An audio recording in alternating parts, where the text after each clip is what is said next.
Assalamualaikum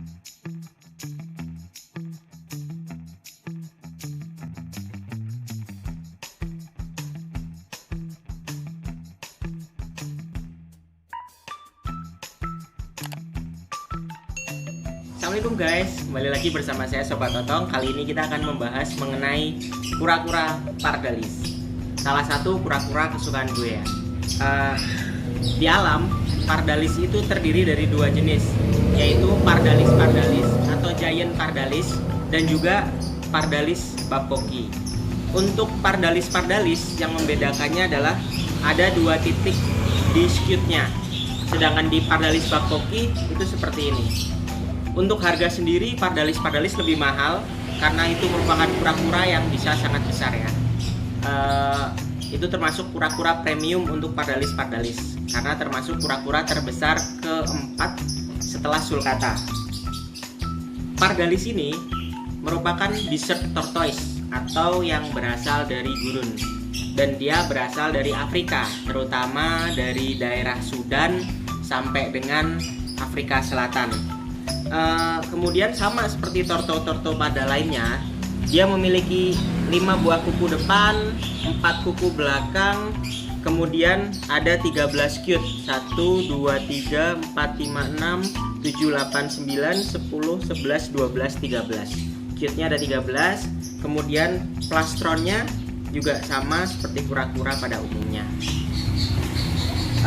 Karena ini merupakan tipe desert tortoise, maka dia membutuhkan suhu udara yang tinggi dan kelembaban yang rendah, yaitu suhunya di atas 32 derajat Celcius dan kelembabannya cukup di angka 50%.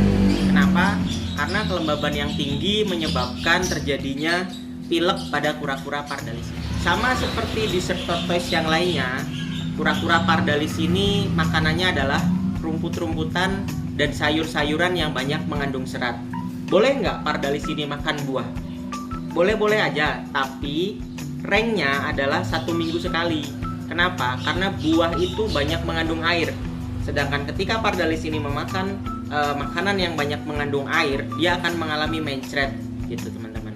Varian harganya sendiri yaitu di angka 1 juta ke atas ya untuk baby pardalis seukuran 5-6 cm.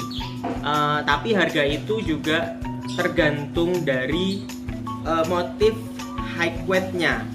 Semakin dia banyak motif high weight, maka harganya akan semakin tinggi. Terutama pada pardalis yang jenisnya snow, itu termasuk dalam tipe pardalis yang premium. Harganya itu hampir sama, bahkan sama dengan kura-kura yang mahal. Contohnya itu Aldabra, itu harganya sama kayak dengan pardalis yang snow.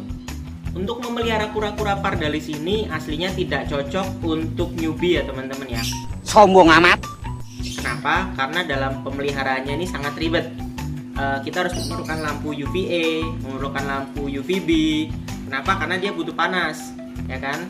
Nah, kalau dia terkena cuaca ekstrim atau kita biarkan di tempat yang outdoor, maka efek yang terjadi adalah dia akan langsung mengalami pilek, gangguan pernafasan, dan bahkan bisa sampai dengan sudden death.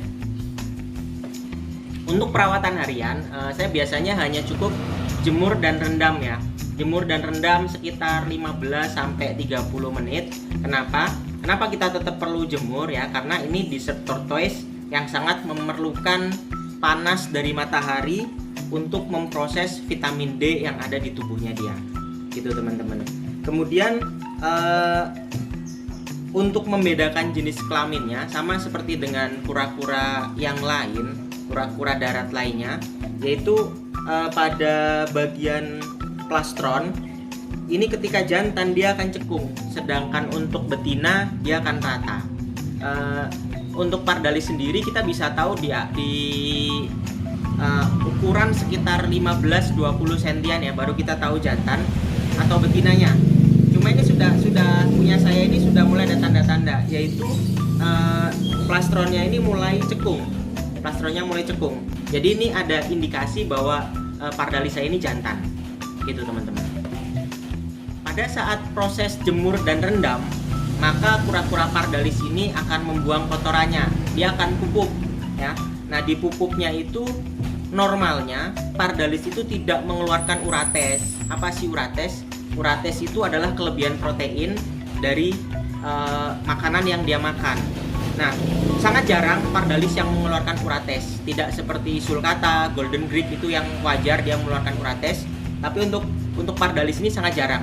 Ada beberapa pardalis yang dia bisa mengeluarkan urates, tapi sangat jarang, dan punya saya ini tidak pernah mengeluarkan urates. Dari saya mulai piara di ukuran 9 cm sampai dengan ukuran 13 cm ini. Mungkin itu dulu sekilas ya video dari saya. Semoga bisa nambah ilmu buat teman-teman. Saya juga masih sama-sama belajar bagaimana cara merawat binatang-binatang supaya bisa sehat sampai besar gitu ya teman-teman ya. Salam dari saya, Sobat Otong. Bye bye.